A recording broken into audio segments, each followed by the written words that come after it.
잠언 16장 32절 한 절인데요. 우리 한 목소리로 같이 봉독하겠습니다. 시작.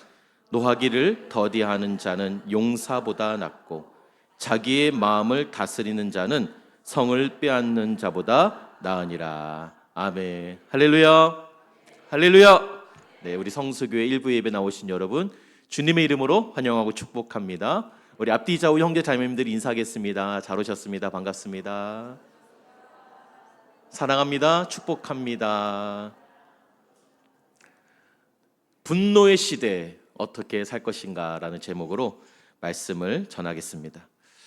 제가 며칠 전에 뉴스를 보는데 한 정치인이 요즘에 이 탄핵 시기를 지나면서 한마디로 이렇게 정리를 했어요. 홧김에 서방질했다. 네, 제가 한 말이 아니고요. 한 정치인이 했습니다.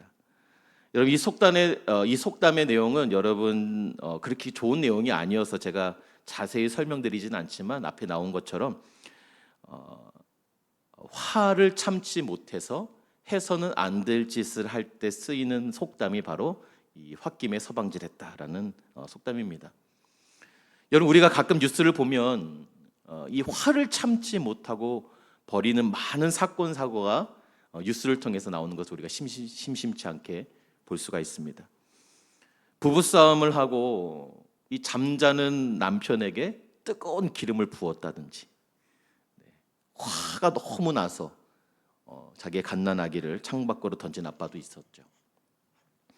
여러분 작년 미국에서는요, 이 평소 친하게 지내던 이웃과 말다툼이 벌어져서 이 작은 사소한 말다툼이 결국 커져서 살인으로까지 이어졌는데, 여러분 이 용의자의 직업이 무엇이었는지 아십니까?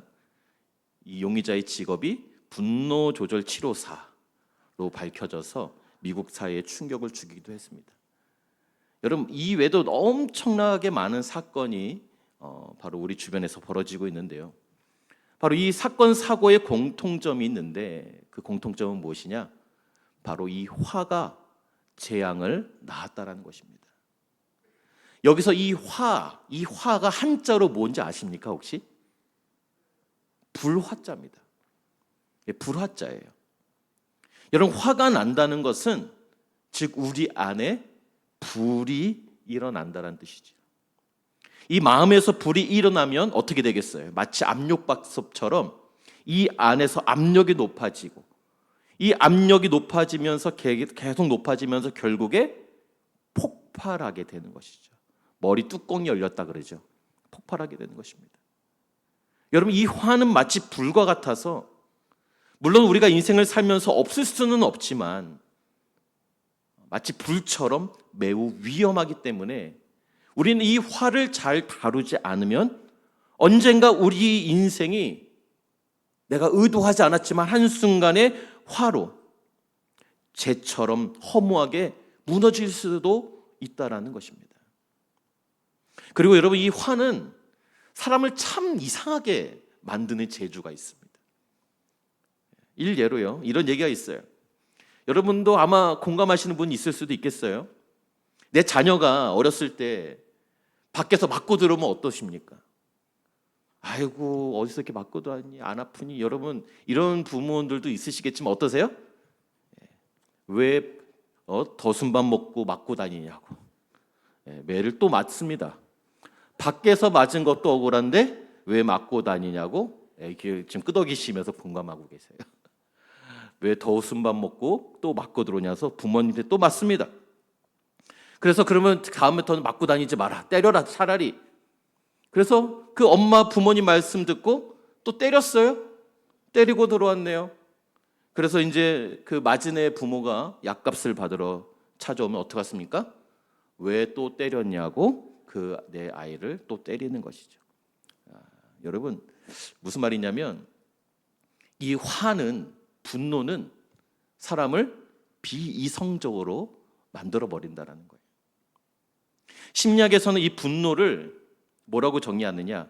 시련이 저지당하거나 어떤 일을 강요당했을 때 이에 저항하기 위해 생기는 부정적인 정서 상태라고 정의하고 있습니다. 그래서 이 분노는 세상에서 가장 파괴적인 힘을 가진 것 중에 하나다라고 말하고 있다는 것이죠. 특별히 여러분 요즘 같은 이 탄핵 정국에 나와 생각과 이념과 사상이 다르다고 해서 정말 입에 담기도 힘든 이 온갖 욕설을 쏟아내는 거는요, 양반이에요. 온갖 협박과 폭력을 행사하면서 저 사람이 내가 알던 사람이 맞아? 할 정도로 비이성적인 이상한 행동을 하는 사람들을 보면 정말 우리가 이 분노의 시대에 살고 있다는 것을 피부로 느끼게 되는 것이죠. 정말 온순하고 평안했던 분들하고도요, 이 정치적인 얘기를 꺼내잖아요. 완전 다른 사람으로 바뀌는 거 아세요? 그래서 여러분 절대로 교회 안에서, 특별히 공동체 안에서 정치적인 이야기는 하진 않으셨으면 좋겠습니다. 우리가 못해서 안 하는 게 아니에요. 얼마든지 할 수 있습니다. 그러나 정치적인 이야기를 하는 순간 그 공동체는 반드시 분열하게 되어 있어요. 그래서 여러분 제가 어떤 정치적인 성향을 갖고 계신지 아시나요? 절대로 모르실 거예요. 왜냐하면 절대로 저는 드러내지 않을 겁니다. 사실 저는요, 웃으시는 분들 보니까 아시나 봐요. 네, 맞아요. 사실은 저는 한 정당을 지지하고 있습니다. 바로 청당입니다. 청당. 할렐루야. 예, 다 청당의 지지자들이 되실 주님으로 축복합니다. 여러분, 다 비이성적이 되더라고요. 평상시하고 다른 사람이 되더라는 것이죠. 여러분, 세상이 이렇게 어지러워지고 혼란스럽고 하나님께서 창조하신 이 세상이 왜 이렇게 망가져 가는가? 여러 가지 이유가 있겠지만 여러분, 상당 부분이 사실은 이 화를, 이 내 안에 일어난 분노를 참지 못하는 사람들 때문에, 그 분노를 표출하는 사람들 때문이라고 볼 수 있다는 것이죠. 여러분, 그런데 여기서 중요한 포인트는요, 분노, 이 내 안에서 일어나는 이 화는 단순히 한 개인의 성격적인 문제가 아니라는 거가 너무나도 중요한 거예요. 여러분, 성경은 이 분노에 대해서 우리의 생각보다 더 심각하게 다루고 있다는 사실을 우리는 알아야 합니다. 먼저 우리 교회 역사 속에서요, 이 1600년 이상 전에 내려오고 있는 7대 죄 교리라는 게 있습니다. 이 4세기 이집트의 수도사 에바그리우스라는 분이 이 죄의 목록을, 우리 인간을 파괴하는, 죽음에 이르게 하는 8가지 죄의 목록을 만들었고, 그 후에 토마스 아퀴나스가 이것을 7대 죄의 교리로 발전시켰는데요. 그 7가지 죄가 바로 화면에 나오는 것처럼 교만, 인색, 시기, 분노, 음욕, 탐욕, 나태 등인데요. 바로 이 7대 죄의 목록 중에 이 분노가 상위에 포함이 될 정도로, 여러분, 이 분노는 우리가 결코 가볍게 다뤄서는 그냥 성격이지 뭐 이 정도로 생각하는 문제가 아니라는 것입니다. 우리 크리스찬이 인생을 살아가면서 사실은 너무나도 중요하게 다뤄야 할 큰 죄에 해당이 된다는 거예요.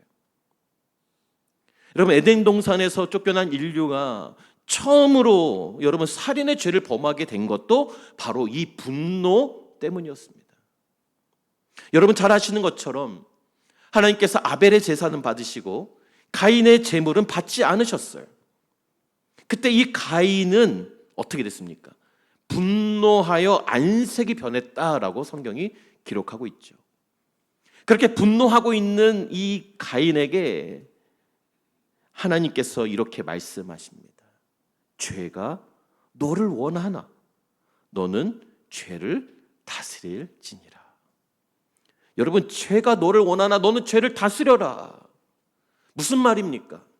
지금 이 분노하고 있는 이 가인의 이 분노는 바로 살인을 원하고 있다는 거예요.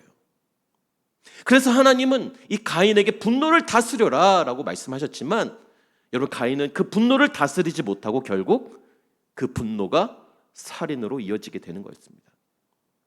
여러분, 이처럼 분노는 죄를 원한다라는 거예요. 감정으로 끝나지 않는다라는 것입니다. 따라서 우리는 분노할 때, 우리가 화를 낼 때 결국 죄를 쉽게 질 수밖에 없다라는 거예요. 계속해서 성경은 이 분노에 대해서 굉장히 심각하게 경고하고 있는데요. 특별히 여러분 잠언을 보면 이 잠언에는 이 분노에 대해 많은 분량을 할애하면서 이 분노의 죄성을 지적하고 있는 것을 우리가 볼 수가 있습니다. 많은 구절 중에 제가 한 3가지 구절만 한번 골라와 봤는데요. 먼저 잠언 29장 11절 말씀입니다. 같이 한번 읽어볼까요? 시작.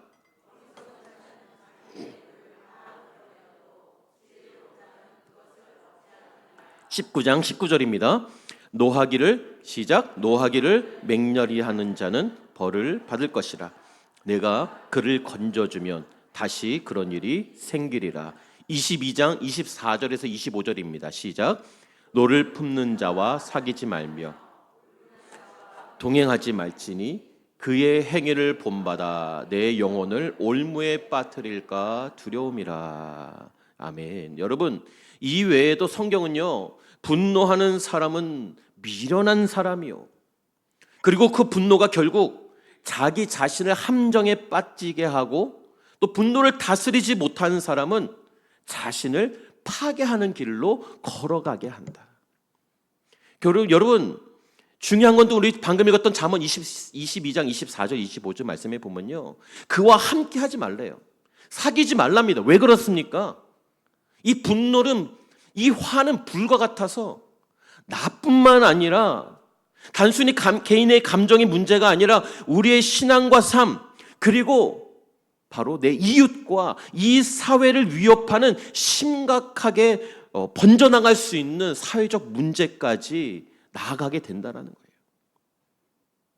여러분, 이 분노가 불과 같아서 이 분노의 불씨를 잘 다스리지 못하면 결국에 나는 물론이요, 내 주변의 모든 것을 태워버릴 수도 있기 때문에 성경은 우리에게 분노하지 말라고 말씀하시는 겁니다.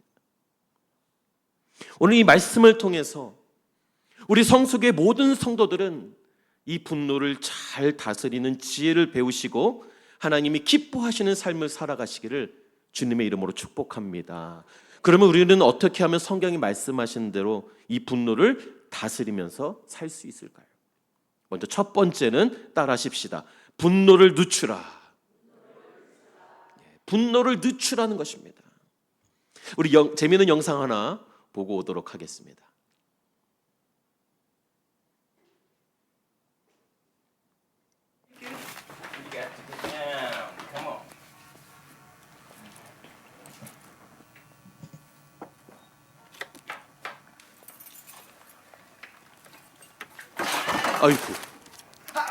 아이고,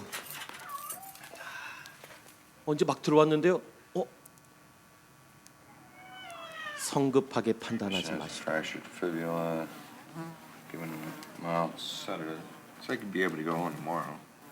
Daddy's gonna be so excited. 의사가 파리를 죽였어요. 그리고 죽었네요. That killed him. 가족이 하필 그때 들어온 거예요. 아빠가 죽었다라고 오해한 거죠.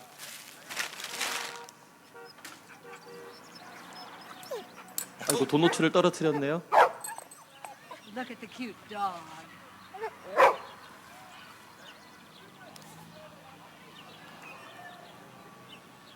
떨어뜨린 도너츠를 먹은 것뿐인데 사람들이 보기에는 다른 것을 먹은 거죠.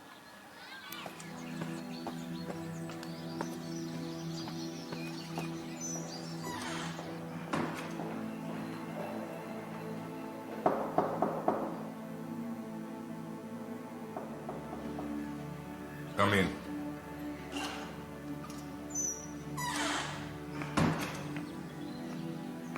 Here. You are late. Why are you late? Show me your hand. There. Sit down now. And don't do it again. Silence.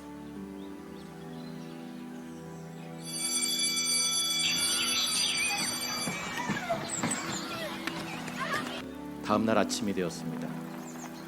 선생님이 출근길이에요.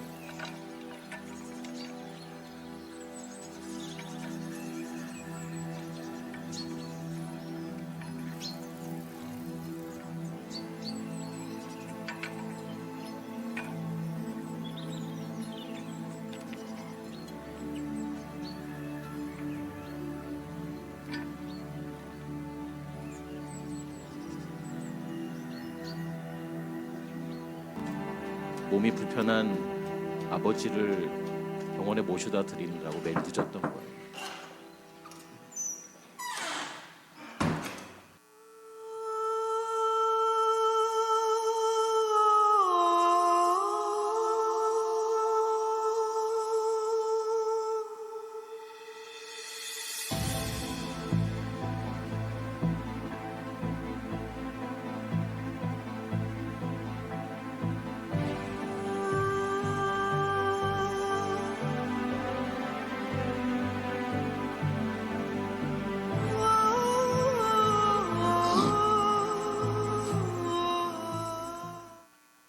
분노를 늦추라. 여러분, 우리가 이 영상에서 보는 바와 같이 때로는 우리는 이 전후 상황을 파악하지 않고 지금 내가 당장 눈에 보이는 대로, 지금 내가 경험한 그대로 판단하고 성급하게 판단해서 오해해 성급하게 분노와 화를 표출할 때가 너무나도 많다라는 거예요. 근데 여러분, 상당 부분이 그 전후 상황, 이 사람 이렇게밖에 할 수 없었던 그 전후 상황을 제대로 알아보지 않고 그저 분노가 올라오는 대로 말하고 행동함으로 상처를 주기도 하고 때로는 돌이킬 수 없는 죄를 짓기도 한다는 것입니다. 여러분, 우리가 이렇게 성급하게 판단하여 분노하는 이런 우리들에게 성경이 이렇게 권면합니다. 잠언 12장 16절 말씀 같이 읽겠습니다. 시작. 미련한 자는 당장 분노를 나타내거니와 슬기로운 자는 수욕을 참느니라. 아멘. 여러분, 이 말씀은 우리가 어떤 상황에서 분노를 참아야 하는지 우리가 알려주는 말씀이에요. 지금 어떤 상황에서 분노를 참으라고 말씀하고 계십니까? 수욕을 당하는 상황이라는 거예요. 수욕을 당하는 상황. 공동 번역에서는 이렇게 번역해놨습니다. 어리석은 사람은 당장의 노여움을 드러내지만 어진 사람은 모욕을 받아도 덮어둔다라는 거예요. 일단 여러분 어떠세요? 여러분은 이 성경에 의하면 슬기로우신 분입니까? 아니면 나는 미련한 분이십니까? 근데 사실 여러분, 세상에서는 정반대예요. 세상에서는 어떤 사람이 슬기롭고 어떤 사람이 멋있는 사람입니까? 모욕적인 상황에서 당장에 자신의 감정을 숨기지 않고 목소리를 높이고 자신의 이 모욕을 대갚아주는 사람, 당장의 정의를 실현하는 사람, 당장의 이 상황을 바로 바꿔버리는, 신속하게 변화시키는 사람이 이 세상에서는 멋있는 자요, 이기는 사람처럼 보인다라는 거예요. 하지만 여러분, 성경이 말씀하시는 슬기로운 사람은 어떤 사람이냐? 바로 이 모욕을 받는 상황에서도 성급하게 분노하지 않고 일단 참아내는, 일단 덮어두는 사람이라는 거예요. 참 동의하기가 어렵습니다, 사실은. 솔직히 말씀드리면. 왜 그렇습니까? 좀 억울하기 때문에 그래요. 내가 왜 이런 모욕을 지금 참아내야 하는가 생각할 수도 있어요. 하지만 여러분, 우리가 그럼에도 이렇게 참아내야 하는, 일단 성급하게 분노를 표출하지 않고 덮어둬야 하는 이유가 있다라는 거예요. 그 이유가 무엇입니까? 이 모욕적인 상황이 사실은 조금 시간이 지나면 이제 그 앞뒤 전후의 상황이 진실이 밝혀지면 여러분 어떻게 돼요? 상황이 완전히 역전이 되는 거예요. 반드시 진실이 밝혀지고 이 나의 억울함이 밝혀지면 오히려 그때 내가 분노를 참아놨던 바로 그 모습에 사람들이, 이 세상이 감동하게 된다라는 거예요. 아, 역시 저 사람은 달랐구나. 아, 저래서 저렇게 했구나. 오히려 세상이 감동하게 된다라는 거예요. 그 대표적인 인물이 바로 요셉입니다. 여러분, 요셉은 단지 자신이 꾼 꿈에 대해 이해한 경우뿐인데 형들로부터 시기를 받았죠. 그 일을 계기로 결국 형제들로부터 버림을 받아 이집트의 종으로 팔려가게 되는 너무나도 억울한 일을 당하게 됩니다. 그럼에도 요셉은 어떻습니까? 결국 분노하지 않았어요. 그리고 보디발의 집에 가서도요, 여러분 인정을 받아 노예로 팔려갔음에도 그 집의 집사 역할을 감당하게 되는 놀라운 성취를 이뤄내게 됩니다.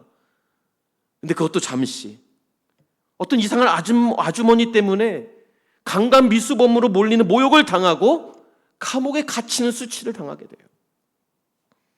여러분, 이보다 억울한 일이 어디 있습니까? 이보다 분개할 만한 일이 어디 있겠어요? 하지만 이런 상황에서도 성경 어디를 봐도 요셉이 분노했다든지 내 인생은 왜 이러나 이렇게 신세를 한탄했다는 기록이 전혀 나오지 않고 있습니다. 오히려 어떻습니까?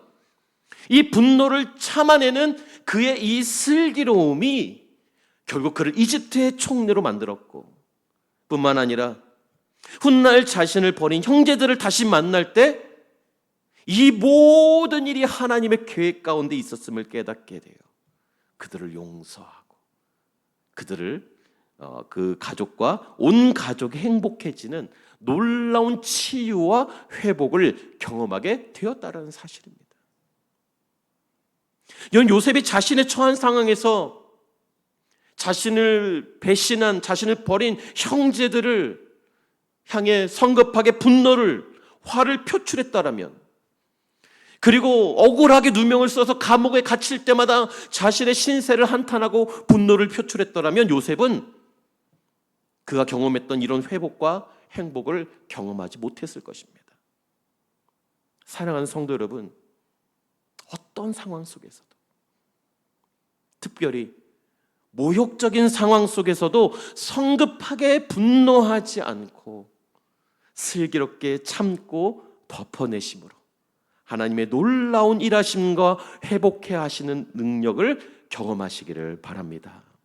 두 번째로 성경은 우리에게 분을 품지 말라라고 말씀하고 계십니다. 우리 잠언 24장 19절 말씀 같이 읽겠습니다. 시작.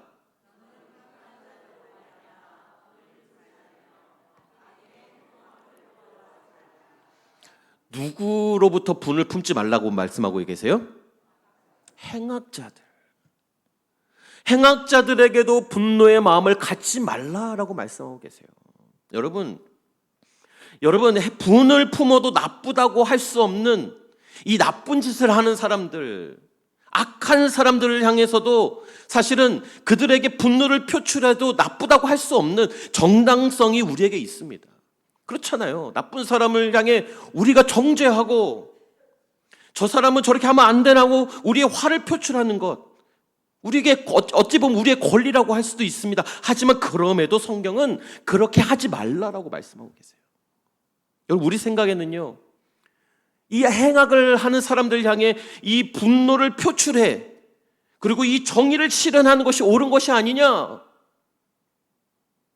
이 악한 시대에 우리가 분노를 표출하는 것이 우리의 해야 할 일이 아닌가 생각해서 그 악을 처단해야 된다, 그 악을 심판해야 된다라고 생각하지만 그것은 절대로 성경적인 방법이 아니라는 것을 우린 기억해야 합니다. 예를 들어 여러분, 누군가가 아무런 잘못이 없는 나의 뺨을 한 대 쳤다고 생각해 보십시다. 길을 지나가는 사람이에요. 여러분 어떠시겠어요? 여러분 같으면 어떠시겠어요? 가만히 있을 수 없죠. 뭐예요 당신? 하면서 너도 한번 당해봐라. 여러분 이렇게 할 수도 있어요. 근데 내가 한 대 맞았잖아요? 그럼 어떻습니까? 나도 그 사람에게 뺨을 때린다고 해서 누가 뭐라 그럴 사람이 없어요. 왜요? 나도 맞았거든요. 여러분, 왜 나도 때릴 수 있는 거예요? 내가 맞았기 때문에 나에게는 그 사람을 한 대 때릴 수 있는 정당성이 주어지는 거예요. 아무 잘못 없는 내가 맞았으니 나에게는 그 사람의 뺨을 때릴 수 있는 권리가 주어졌다는 것입니다. 여러분, 이것이 바로 고대 사회에 있었던 법이에요. 뭐예요? 이에는 이, 눈에는 눈인 것입니다. 여러분, 누가 나의 눈이나 이빨을 다치게 했으면 너도 그의 눈이나 이빨을 다치게 하라는 법이 바로 이에는 이, 눈에는 눈이라는 법이에요. 여러분, 지금 현대적인 감각으로 봤을 때는 되게 무식한 법처럼 보이죠. 그죠? 하지만 여러분, 지금은 그렇지만 고대 당시에는 이보다 더 공정한 법이 없었습니다. 왜 그런 줄 아십니까? 당한 만큼만 갚아주라는 거예요. 예를 들어서 여러분, 내 자녀가 누구하고 싸우다가 이빨이 하나 부러져서 왔어요. 그래서 온 가족이 분노해서 온 형제가 내 형제의 이빨을 부러뜨린 그 집에 가가지고 이빨 5개를 부러뜨렸다고 생각해 보세요. 복수한다는 마음으로. 여러분, 그러지 말라라는 거예요. 이빨 1개가 부러졌으면 1개만큼만 처벌하라는 매우 합리적인 법이 바로 이에는이 눈에는 눈이라는 법입니다. 그리고 바로 지금의 이 세상에서도 통용되기는 바로 정당함의 법칙이라는 거예요.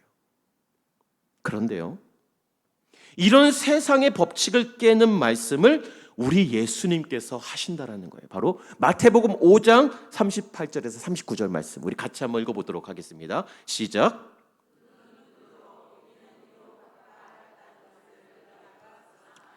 나는 너희에게 이르노니 악한 자를 대적하지 말라. 누구든지 내 오른팔을 떼치거든 왼쪽도 돌려대며. 아멘. 여러분, 예수님 지금 정당함의 법칙을 사용하지 말라라고 말씀하고 있는 것이죠. 여러분, 세상에선 실제로 이렇게 하면 어떤 소리를 들어요? 한쪽을 맞았는데 그래요, 죄송한데 이쪽도 한 대 더 맞을 수 있습니다. 저는 바보 소리 듣죠. 이상한 사람 아니냐는 소리, 무시당하게 됩니다. 하지만 여러분, 이 한쪽 뺨을 맞으면 다른 쪽 뺨도 내밀어라. 여러분, 이것을 바보의 법칙이라고 무시하기 어려운 것은요, 우리 예수님께서 말씀하셨기 때문에 그래요. 그래서 저는 이 법칙을 바보의 법칙이 아닌 은혜의 법칙이라고 부르고 싶습니다. 은혜의 법칙. 여러분, 이 바보 같은 은혜의 법칙을 실천했을 때 실제로 어떤 일이 일어나는지 우리 예수님께서 직접 몸소 보여주신 사건이 바로 십자가 사건이라는 거예요. 여러분, 예수님께서 십자가에 달려 돌아가실 때, 여러분, 우리 예수님은요, 하늘의 천국의 천군 천사 군대를 동원해 이 로마 군인들과 자신을 모욕한 사람들을 일거에 수거하실 수 있었어요. 제거하실 수 있었어요. 그런 자신을 모욕하던 이 로마 군인들을 다 죽이고 당당하게 십자가에서 내려와 이 지금 모든 상황을 평정할 수 있는 정당성이 우리 예수님에게 있었다라는 거예요. 그렇게 하실 수 있는 충분한 능력과 권리가 우리 예수님께 있었습니다. 왜요? 죄 없이 십자가에 달리셨기 때문에. 하지만 우리 예수님 그렇게 하지 않으셨어요. 그들에게 죄를 돌리지 않으시고 그들에게 그 모든 모욕과 수치를 갚지 않으시고 오히려 그들을 위해 돌아가셨어요. 여러분, 이 은혜의 법칙으로 그 모욕과 수욕을 참으심으로 어떤 일이 벌어졌습니까? 바로 죄 많은 우리가 하나님께 나아갈 수 있는 구원의 길이 열렸고 온 민족과 열방이 예수를 주로 시인하는 그 순간 하나님의 자녀가 되는 권세가 우리에게 주어지는 놀라운 기적이 일어나게 된 것입니다. 여러분, 예수님께서 이 정당함의 법칙대로 갚지 않으시고 은혜의 법칙을 적용하심으로 온 인류의 구원이 시작되었다라는 것입니다. 여러분, 그렇습니다. 여러분, 정당함의 법칙으로는 정당함의 법칙을 실현하면 속이 시원할 수는 있어요. 처단하고 복수하고 내가 받은 대로 갚아주는 것, 속이 시원하죠. 하지만 거기까지라는 거예요. 여러분, 정당함의 법칙은 내 속은 시원할 수 있으나 그 누구의 생명도 살릴 수 없다라는 겁니다. 죄인을 구원할 수가 없어요. 이 정당함의 법칙에는 그저 무서운 복수와 심판만 존재하는 것입니다.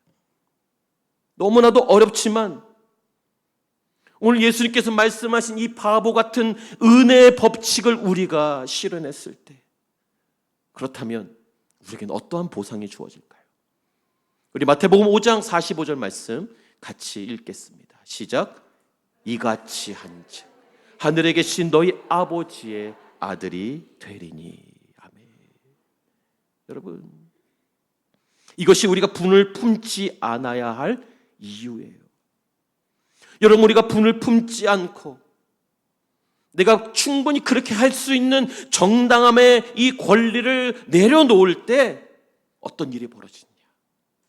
나를 통해 새로운 생명이 솟성케 되어지고 나 또한 하나님으로부터 하나님의 자녀로 인정받는 영광을 누리게 될 줄로 믿으시길 바랍니다. 여러분, 그러면 나는 그렇다 치고 악을 행하는 자들의 형통을 우리가 어떻게 봐야 한다는 거예요? 우리를 분노케 하는 이 시대와 이 상황을 크리스찬인 우리는 어떻게 이해하고 살아가야 할 것인가? 바로 그 세 번째, 따라하십시다. 분노는 하나님께 맡기라.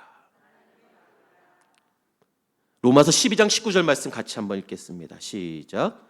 내 사랑하는 자들아,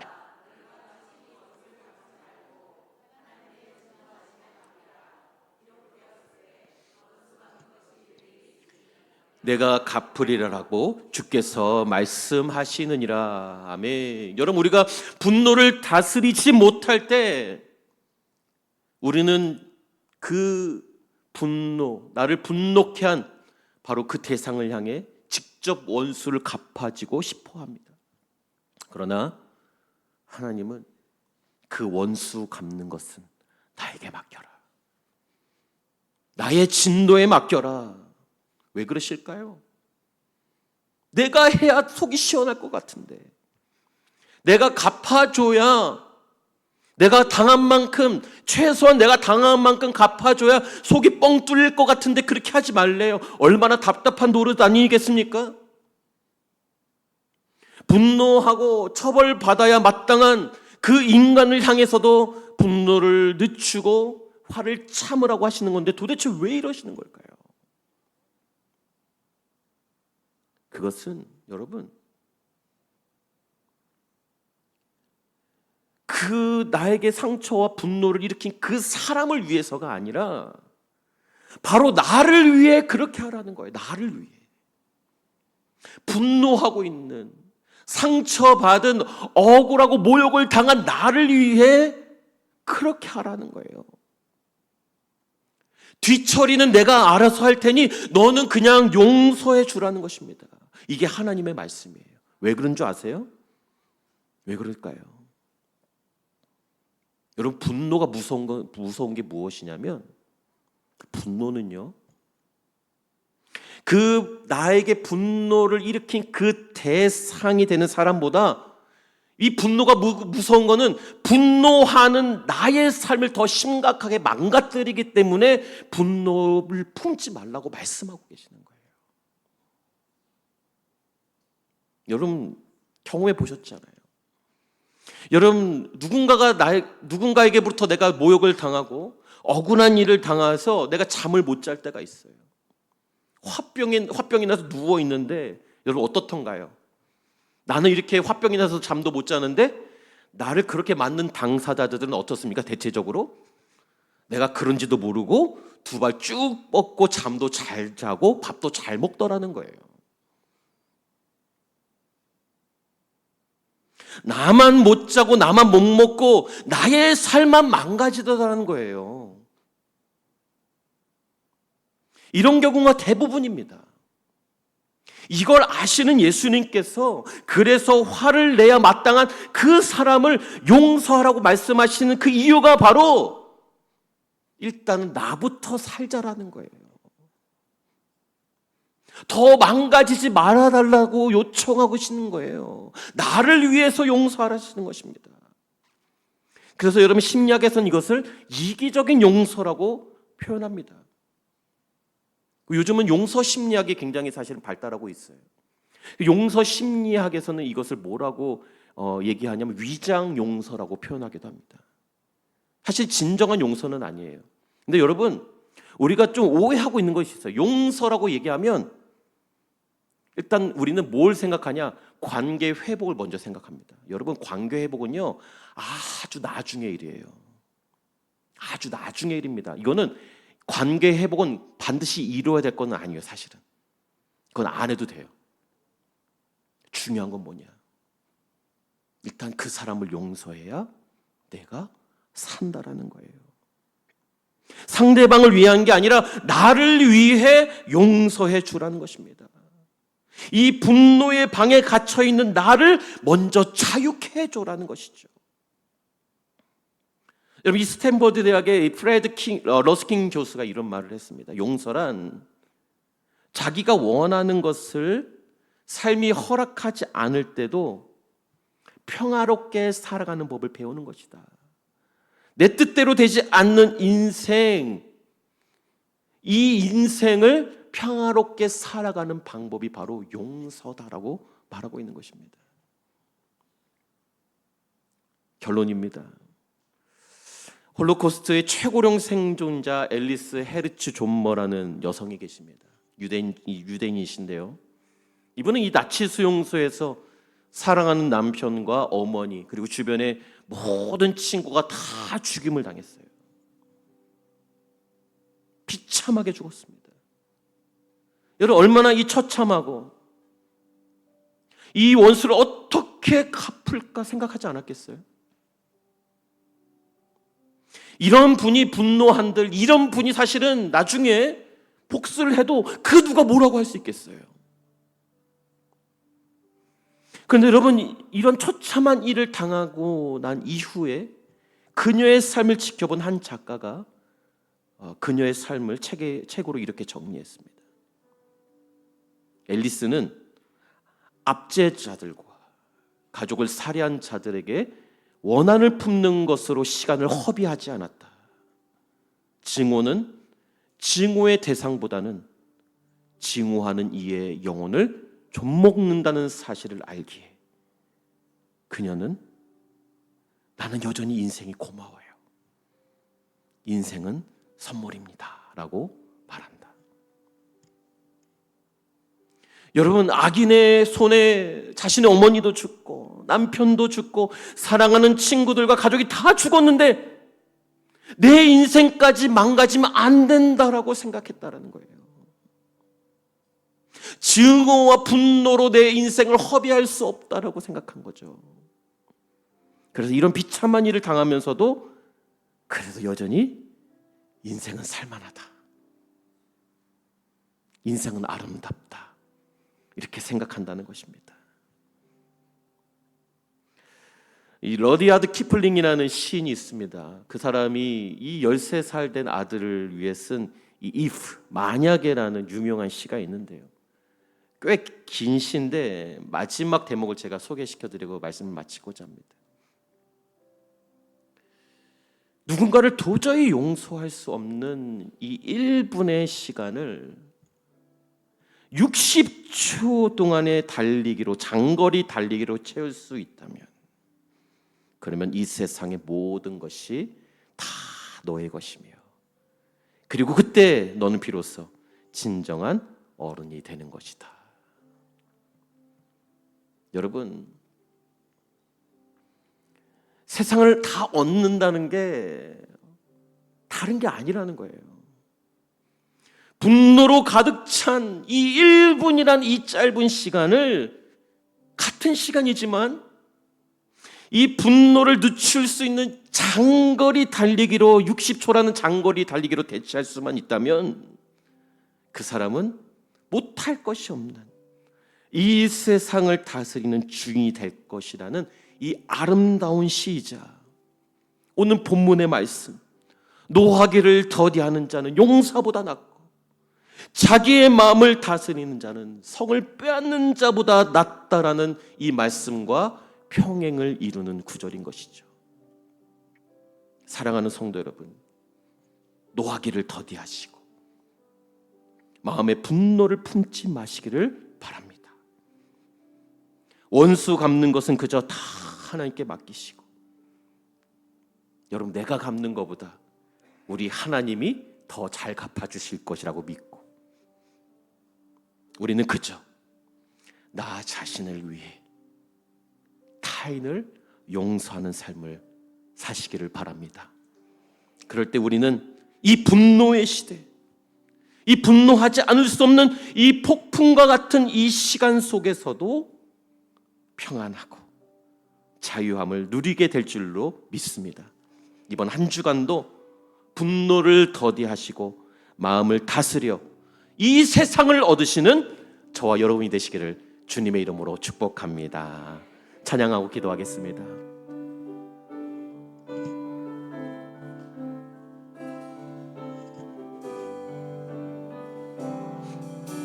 내 마음에 주를 향한 사랑이 나의 말엔 주가 주신 진리로 나의 눈에 주의 눈물 채워주소서.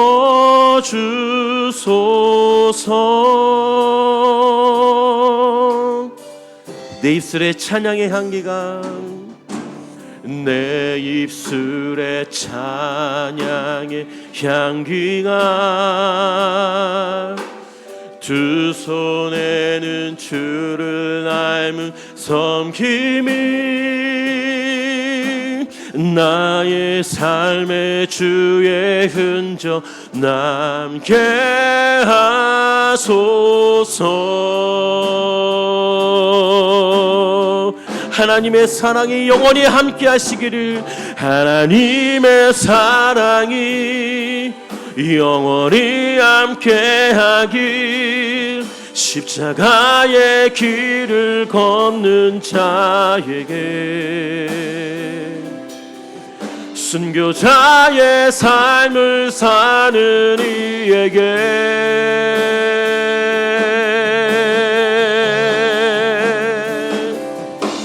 조롱하는 소리와 세상 유혹 속에도 주의 승연한 신부가 되리라. 내 생명 주님께 드리리. 하나님의 사랑이 영원히 나와 함께하기를 원합니다. 하나님의 사랑이 영원히 함께하길, 십자가의 길을 걷는 자에게, 순교자의 삶을 사는 이에게,